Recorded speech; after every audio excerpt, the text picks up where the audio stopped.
সাহেব এইখানে কি শুরু করবেন? বেডে চলেন না। আর বেডে যাইতে হবে না, এখানে আজকে সুপার উপরে বেড তো পড়ে রয়েছে সারা রাতের জন্য। চিন্তা করিস না, তুই এদিকে আয়।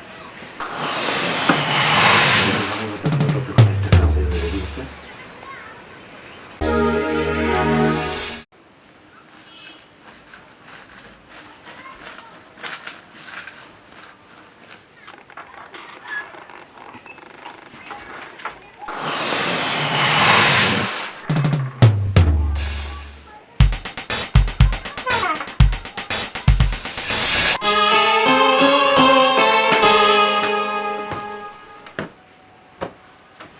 জমেলা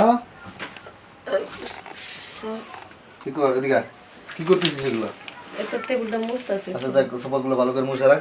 আর এই কথা, আমি কিন্তু আজকে দুপুরে আসবো না, হ্যাঁ? আমার লাঞ্চে খাবার রান্না করিস না, আমি আসবো রাতে।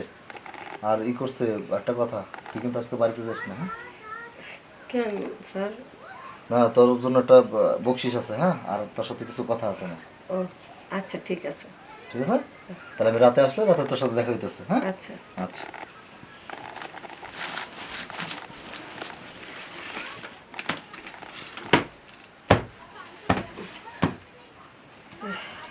যাই, বাইরের কাজগুলো শেষ করে ফেলাই।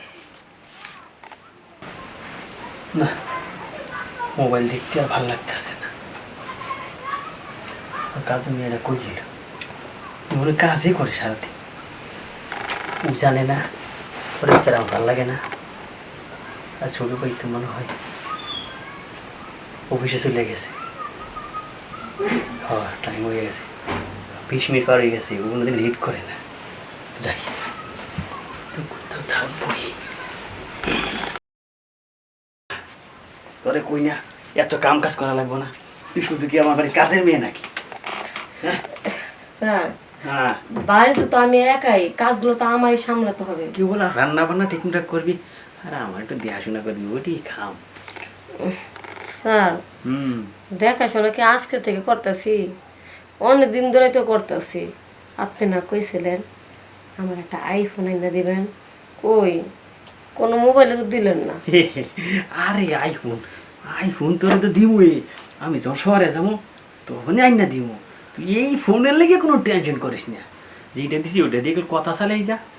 আর আইফোনটা যখন কিনে দিমু তখন তোর মনে কর তোরে আর খুঁজেই পাওয়া যাবে না। তুই একবার নাইক হয়ে যাবি। ওটা দিয়ে একটা পিক তুললে নায়িকার মতো দেখা যাবে। স্যার, স্যার, এই জন্য তো আপনার মন মতন করে আমি দিই।